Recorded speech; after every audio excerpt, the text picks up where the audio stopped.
You know that feeling when you're rummaging through your grandma's attic and suddenly you strike gold? It's like hitting the jackpot without even trying.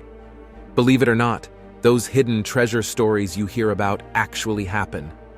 They're not just myths. So, let's dive into some Antiques Roadshow discoveries that turned regular folks into millionaires. Number 23. Navajo Ute Blanket. On the Antiques Roadshow, there was this Navajo Ute blanket that didn't look fancy at all. It just had bands of white, black, and blue, and most people would pass it by without a second thought.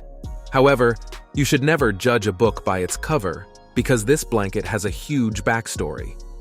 The owner inherited it from his grandma, who used to toss it on his bed or wrap him up in it when it got chilly. While it might sound ordinary, this blanket was anything but. The experts on the show took one look at it and were shocked at what they were seeing. They recognized it as a prime example of Navajo weaving, one of those rare chief blankets that can cost a massive fortune. They estimated its value at $350,000, but it didn't end there. There was another blanket just like it, except it had been used by a cat as a birthing bed. You'd think that that would decrease the value, but nope. That one sold for $1.5 million. But wait till you see just how profitable things can get. Number 22. A mysterious painting. A college-bound student was all set to take this framed picture from her grandma's house to college. But here's the twist. When she went to open up the picture to clean it, she saw a pesky mosquito trapped under the glass. So she took the picture outside to get rid of the mosquito, and that's when she noticed something odd. It wasn't just a regular old paint. It looked like it could be an actual painting. Naturally, she decided to get it appraised, and the first two appraisals she got put it at around $200 to $250. However, when she took it to the Antiques Roadshow appraiser Meredith Hilferty, she got some astonishing news. Turns out this painting, dating all the way back to 1892, was done by Henry Francois Farney. This was the same man who was famous for his stunning paintings of Native Americans. The cool thing about this specific painting was that it had this super dense grouping that collectors go crazy for. Eventually, the painting got an auction value of $200,000 to $300,000. But this wasn't the only piece of art that earned a fortune at the show. Number 21. A marble lion. The market for Chinese antiques and antiquities is through the roof these days, and there's this whole new wave of rich Chinese people who love splurging on these pieces of history that have made their way out of China over the years. Things that used to be just souvenirs for tourists are now worth a ton of money. There's a lady who inherited this marble lion from her grandparents, and she thought it was from the Ming Dynasty. That would have been pretty cool. But the truth was even better than that. When she took it to the Antiques Roadshow, the expert there realized it was actually from the earlier Tang Dynasty, making it an actual gem from Chinese history. The expert was so blown away by it that he got emotional, and guess what? This lion was valued at $120,000 to $180,000. However, you don't even need to have such exceptional-looking things to earn thousands of dollars. Number 20. Pins and cufflinks. The owner of these cool pieces is the great-grandson of Foxy Ned Hanlon, who was a legend in the baseball world and even made it to the Baseball Hall of Fame. Back in the 1890s, he managed the Baltimore Orioles and led them to 3 straight National League pennants in 1894, 95, and 96. Now, here's where it gets interesting. Along the way, Hanlon was given these lapels, pins, and cufflinks. They're almost like little pieces of baseball history, and nobody was surprised when appraiser Simeon Lipman was impressed. See, collectibles from the Baltimore Orioles in the 1890s are super rare and super sought after by collectors. Plus, when you throw in the fact that they're linked to someone as iconic as Foxy Ned himself, you've got yourself a real gem. The family scored big time with this collection, as they got an insurance value of $200,000. Now, you might not believe it, but the next find was absolutely crazy. Number 19. A golden snake. During World War II, right in the middle of the battle, a group of soldiers gathered around a makeshift table outside their tents. They started playing a game of poker to pass the time. As the cards were dealt and bets were placed, the tension rose, and soon, a pile of pocket treasures was collected in the center of the table. Among those treasures sat an English woven gold snake bracelet, dating back to around 1875. This wasn't just any ordinary bracelet. It had a serpent design, with its head adorned by a stunning large sapphire, speculated by appraiser Peter Schaffer to be of the coveted cashmere variety. It was known for its exceptional quality, and Schaffer estimated that the exquisite bracelet could fetch anywhere from $25,000 to $27,000 on the retail market. However, even tiny, cute kittens could get this level of earnings in no time. Number 18. The musical Kittens. The owner of this item was debating whether to take this old painting to the Antiques Roadshow, and at the last minute she finally decided to go for it. In the end, it turned out to be a smart move. The painting, called Kitten Symphony, is just too cute for words. It features adorable little kittens, but it gets even more fascinating. It turns out that this painting was done by none other than Julius Adam II, a famous German painter who was renowned for his ability to capture the essence of cats and kittens. He learned the art from his own father, Julius Adam Sr., who was also quite the artist. Now, of course, you know how much people love cats and dogs in life, but it's no different in the world of art collecting either. Cats and dogs are like gold in the eyes of collectors, and paintings featuring them as the center of the pieces can fetch some serious cash. So, when David Weiss, the appraiser, got his hands on this beautiful old painting, he didn't hold back. He gave it an auction value of $8,000 to $12,000, but nothing beats the next find on the list. Number 17. An ornate Spanish desk. Before this desk arrived in the United States, it used to be inside the home of one of the vice presidents at Liberty London, a renowned fabric design house. After its stay at Liberty London, the desk was passed down to the daughter, who decided to bring it over to America. Eventually, it ended up at an auction in Norfolk, Virginia, where the current owner got his hands on it. What's so special about it, though? Well, this desk is not your average piece of furniture. It's got these intricate cubbies that are just perfect for storing all sorts of treasures or important documents.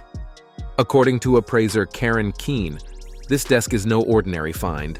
She calls it a Hispano-Moresque Varguena taquillon, built with a Spanish Moorish design dating back to around 1760. However, here's the thing. It's had some repair work done over the years, so it's a bit tricky to pin down an exact retail price. Keene estimated its insurance value to be between $10,000 and $15,000. History is what makes things priceless in the end, as you'll see with the next item as well. Number 16. Charlotte Bronte ring. A woman was poking around in her attic, and she stumbled upon this dusty old locked box. The woman was on this quest to find the key when a relative swooped in and saved the day by finding it. She finally cracked open the box, and what did she find? A tiny ring tucked inside. However, this was no ordinary ring. It had these intricate designs on the outside, but it had a hinge on the edge. More surprises awaited, as the woman found a braid of what looked like hair inside the box. Now, she took this bizarre find to the Antiques Roadshow, hoping to solve the mystery. They uncovered an inscription inside the ring with none other than Charlotte Bronte's name and the date she passed away. The ring inside was also most likely hers. Turns out, in the 19th century, it was normal to make jewelry with the deceased's hair as a way to remember them. In fact, the Bronte family had some of these pieces too. In the end, the ring was worth £20,000, but wait till you hear about the next one. Number 15. A baby doll. Way back in time, when the owner was just a kid, her parents stumbled upon this pristine doll while they were out antiquing on a lazy Sunday afternoon. Now, even though the owner was dying to play with it, her parents kept it locked away behind glass, preserving its pristine condition. The doll stayed untouched for 50 long years. Once she was finally an adult, the owner decided to take this doll to a doll hospital to see what the experts had to say. However, things were not as simple as she thought they'd be. There were too many differing opinions. The doll hospital valued it at $16,000, while another antique expert threw out a much lower estimate of $3,000. There was a massive gap between these estimates, but when appraiser Billy Harris got her hands on it, she sided with the doll hospital, giving it an auction value of $16,000 to $18,000. Sometimes, though, attention to detail is all you need to make something earn thousands of dollars. Number 14. Sands of Time. If you look closely, the intricate designs inside this bottle are actually made up of individual grains of sand. The owner of this item got this sand art from their dad, but beyond that, they didn't know much about it. They only knew that it was crafted by Andrew Clemens, a talented artist from Iowa, who happened to be deaf and mute. Clemens collected the sand for these beautiful artworks right from Pikes Peak National Park. The vibrant colors you see in the sand are actually from the mineral runoff found in the park's rocks, and it's like nature itself played a part in creating these stunning pieces. To keep the design safe and sound, there's even a wax seal keeping everything intact. Appraiser Alan Katz took one look at this marvel and decided its retail value at a large sum of $30,000 to $50,000. Artwork manages to somehow rake in thousands in no time, like the next item on this list. Number 13. A haunted portrait. This was a painting of a young sea captain from around 1790. But it wasn't just any painting. It was believed to be none other than Aaron Delano, the owner's fifth great-uncle. Now here's where it gets very interesting. This painting has been hanging in their family home for ages, and it's got a pretty big reputation. Apparently strange things happen around it, but not in a scary kind of way. The owner swears she's heard footsteps coming from the painting, even when the house is empty. Plus, on the day they were getting ready to take it to the Antiques Roadshow, the ladder slipped out from under her husband. Everyone was fine, and they just laughed it off, but they also funnily blamed it on Captain Delano's mischievous spirit. What was so special about this portrait, though? According to the expert appraiser Ken Farmer, it was all about the intricate details in the painting. From the depiction of Captain Delano's profession to the tools he's holding, and even the fine stitching on his clothing, every aspect adds to its value. For collectors of Americana and folk art, the auction value of $8,000 to $10,000 is definitely nothing to be shocked by, but wait till you find out what's next. Number 12. A Aika Luxus 2. What made this camera so special was that it was decked out in gold plating and adorned with lizard skin. It sounds fancy, but wait, because it gets even better. This camera was seen for the very first time on the British Broadcasting Corporation version of the Antiques Roadshow back in 2001, where it was appraised at £320,000. This equals roughly over $400,000. The rarity of this camera is defined by the fact that it's one of only 4 ever made in the world. At this point, experts believe its value has skyrocketed to over $1 million, but it only gets better with the next item. Number 11. A card table. John and Thomas Seymour are 2 legendary furniture craftsmen from the late 18th and early 19th centuries in Boston. Their pieces are like the holy grail of furniture, as they're found in museums nationwide. Things take a turn when a table they made shows up on the Antiques Roadshow, but get this, it's wheeled in upside down on a cart. Turns out the owner snagged this gem at a yard sale for a measly $25, after some intense haggling for $30. Even their friend doubted it, thinking it was too wobbly to hold a lamp. Plus, it was covered in gunk and mold. However, it's a mahogany card table and is absolutely beautiful beneath the grime. In the end, experts valued it at $225,000. If the owner had cleaned it too thoroughly and messed up its original patina, the price would have nosedived quite significantly. Then came the auction, and the table fetched a massive sum of $490,000. Plus, when you add in the buyer's premium, the total hits $541,000. Now, what happens when a painting by a world-renowned artist emerges out of nowhere? Number 10. Diego Rivera's Lalbanil. In a 2013 episode of the Public Broadcasting Service version of the show, a previously undiscovered masterpiece by Rivera stole the spotlight. Painted during his student days in 1904, this portrait was thought to be lost until it resurfaced on the show. The man who brought it genuinely couldn't believe it when he learned that the painting was worth $1 million. Not only did this appraisal become the highest of the season, but it also earned the title of the most expensive painting ever appraised on the show. However, sometimes flowers turn out to be just as valuable as anything else. Number 9. The Fabergé. This isn't just any flower, it's adorned with gold, silver, rock crystal, enamel, and a sparkling diamond center. Standing at 6 inches tall, this flower is one of only 80 surviving botanical studies created by Fabergé back in the early 1900s. Here's the thing. This beautiful flower was first seen on the show's 40th anniversary in 2017, and it was brought in by 2 soldiers. It came in its original presentation box and had been passed down through their regiment. So, you can probably imagine their reaction when the experts appraised it at over 1 million British pounds. It's pretty impressive, and soon came out to become the most valuable item on the British version of the Antiques Roadshow. But the second most valuable item ever on the show is equally impressive. Coming back to the artwork, the next item is going to leave you shocked for a good minute. Number 8. Angel of the North. This is the maquette or preliminary model for the famous Angel of the North sculpture by Anthony Gormley in Gateshead, England. Standing at 6 feet tall, this contemporary art piece served as a model for the massive 66-foot-high outdoor sculpture. Back in 2008, it was valued at over £1 million, which is roughly $1.2 million. Now wait till you see what's next. Number 7. Lincoln's Assassination Eyewitness Letter. It was a tragic, historic moment when President Lincoln was assassinated. This is how it unfolded. John Wilkes Booth snuck into Ford's Theater while President Lincoln was there with his wife, watching a play. Then, just as the crowd was laughing, Booth pulled out a gun. He aimed at Lincoln and pulled the trigger.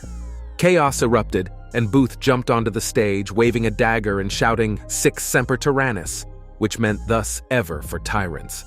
Now, what we've always heard might not be the whole story. See, back then people in the theater were probably more bewildered than anything else. That's where this letter comes in. Some lady brought it to the Antiques Roadshow, and it's a first-hand account of the whole assassination, written by her grandfather, who was actually there. He didn't go to see Lincoln. He thought General Grant would be there. Instead, he witnessed history unfold. According to the letter, Booth didn't just shoot Lincoln and run. Apparently, he made a whole scene shouting things like, "I have done it, and the South's avenged." In the end, the letter was worth $10,000 to $15,000. But the next item's journey was a real roller coaster. Number 6. Rhinoceros horn ceremonial cups. Back in 2011, a man from Tulsa, Oklahoma, brought in a collection of these cups that he had been collecting for decades. Dating back to the 18th century and originating from China, these cups were quite the find. The entire collection was appraised for $1 million to $1.5 million. Now, here's where it gets interesting. In the years following their appearance on the show, the value of these rhinoceros horn cups decreased quite significantly. Why? Well, it turns out that the trade in rhinoceros horns was suspended to combat the poaching of these endangered animals and the illegal smuggling of their horns. This had a direct impact on the value of the cups, with 2 of them selling at auction for much lower than what they expected. The other 3 failed to sell altogether, which makes you wonder, what happens when you find a one-of-a-kind item? Number 5. A Patek Philipe pocket watch. In 2004, a viewer who came from St. Paul, Minnesota, brought in a family heirloom. It was this stunning gold pocket watch that dated all the way back to 1914. Now, we all have treasures tucked away, but this one was something else. Crafted by the Swiss company Patek Philipe, this watch was no ordinary timepiece. It had a lot of intricate features and came complete with its original box, warranty, and even some extra parts. Initially appraised at around $6,000, the owner was floored when the experts valued it at about $250,000. 2 years later, the watch hit the auction block at Sotheby's and got over $1.5 million. This turnaround was insane, and the show promptly updated its valuation to match the sale. According to Entertainment Weekly, nearly 20 years later, this item remains the most valuable item that has ever been featured on the show. However, there were more letters to come. Number 4. Walt Witman letter. Walt Witman had been the OG of American poets. Back in the day, people either loved or hated his poetry, but now he's a big deal in the American literary world. Things turned when someone brought something pretty cool related to Whitman on Antiques Roadshow. It wasn't some rare book or anything, but something way more personal. During the Civil War, Whitman was out there helping wounded soldiers by writing letters for them to send back home. A few of those letters survived, and even fewer had Whitman's signature on them. Now, this letter ended up on the Roadshow, not because the family thought it was worth a fortune, but because it was part of their stash of Civil War things. However, when the experts laid eyes on it, they knew it was something special. They put a price tag on it, claiming that it was worth $8,000 to $12,000, but after talking with a Whitman expert, they bumped up the estimate to $20,000. History's just that valuable, and you've got more examples of that coming your way. Number 3. A Bodhisattva statue. A bronze statue of a Bodhisattva showed up, but it wasn't in perfect condition. It had lost an arm. Now you'd think a damaged statue like that wouldn't be worth much, but everybody was wrong. The owner actually stumbled upon it at an estate sale, and it was like fate or something. While all the big-time antique dealers were busy grabbing the best stuff, this statue got overlooked. So the owner snagged it for just $100. The experts went wild when they saw it. They dated it back to the early 15th century and said it could fetch around $100,000 to $150,000 at retail. Turns out they were way off the mark. When the statue went up for auction later on, they found out it was from the Tang Dynasty, an even earlier period. In the end, it sold for $2 million at Sotheby's. However, you've yet to hear about the most fascinating item on this list. Number 2. Banksys' Mobile Lovers. An episode of the British Antiques Roadshow depicted the story of a guy who snagged a Banksy piece from a Brighton swimming pool ages ago. In this episode from October 2020, he brought in this spray-painted rat holding a drill that he took from Salt Dean Lido 20 years back. Rupert Moss, the paintings expert, was unimpressed when the guy revealed how he yanked it off the wall. Moss said that you need a certificate of authentication to sell a Banksy, and those aren't given out for works that are snatched from public spots. Surprisingly, this wasn't the first time Moss was dealing with a Banksy on the show. Back in 2014, a guy named Dennis Stinchcombe, who managed the Broad Plain Boys Club in Bristol, came out with a painting called Mobile Lovers. It showed a couple glued to their phones while hugging, and it used to hang at the club. Moss valued it at £420,000, and this time, Stinchcombe had a letter from Banksy himself, basically saying, "Do what you want with it." After the episode, Mobile Lovers sold for £403,000, and that cash kept the club doing its thing in the community. However, there's more. Once you go down a rabbit hole in the Antiques Roadshow archives, the United States version has some cool stories too. In 2017, a guy came out with an oil stick drawing Basquiat gave his business partner as a Christmas gift in the 80s. It had Basquiat's famous crown emblem and was valued at $400,000. Then, there was this big personality who ran into Andy Warhol at a club, got him to sign some Campbell's soup cans, and walked away with 6 signed cans worth $2,000 each. He was planning to sell them to treat his mom to a weekend in Acapulco. Then, let's not forget the guy who adored his daughter's Keith Haring Swatch watch so much that he showed up at a place where Haring was painting a mural and got himself a graffiti-edged shirt and a bunch of original drawings to take home. Finally, at number 1 is a sculpture that had an unbelievably humble beginning. Number 1. Barbara Hepworth's sculpture. This was a paperweight-turned sculpture that caused a massive stir on the Antiques Roadshow. Initially, this was an old paperweight that sat in a school head teacher's office for ages, gathering dust. Turns out, it was a Barbara Hepworth sculpture, and it was worth a lot.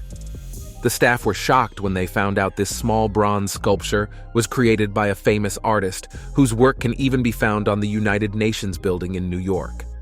It was all discovered when it got assessed on the Antiques Roadshow, and its value skyrocketed from £60,000 to a massive sum of £750,000 after an insurance assessment. Now, after this, the gem that once collected dust at St. Ives School in Cornwall was getting its moment in the spotlight, and it was heading to the Royal Cornwall Museum for all to see. The sculpture, called Oval Form, was made by Hepworth, who lived in St. Ives until her passing in 1975. Originally from Wakefield, she became internationally renowned for her sculptures, with her work adorning prestigious spots like the United Nations building. The piece was first appraised on the Antiques Roadshow back in 2012, but its value has soared since then. Jan Woodhouse, the head teacher at St. Ives, remembered how her predecessor jokingly called it the most expensive paperweight in the world. However, turns out, he wasn't too far off. Woodhouse talked about her delight in finding a place to display it publicly, rightfully believing it shouldn't be hidden away in a school safe. Interestingly, the sculpture is part of the Cornwall Arts Collection, which safeguards artworks for Cornish schools. Hepworth herself had given it to the school when she served as a governor. At one point, it was even used as a prize for the top-performing schoolhouse. Now, it's taking center stage at the Royal Cornwall Museum, headlining an exhibition showcasing artists inspired by Cornwall's landscapes and seascapes.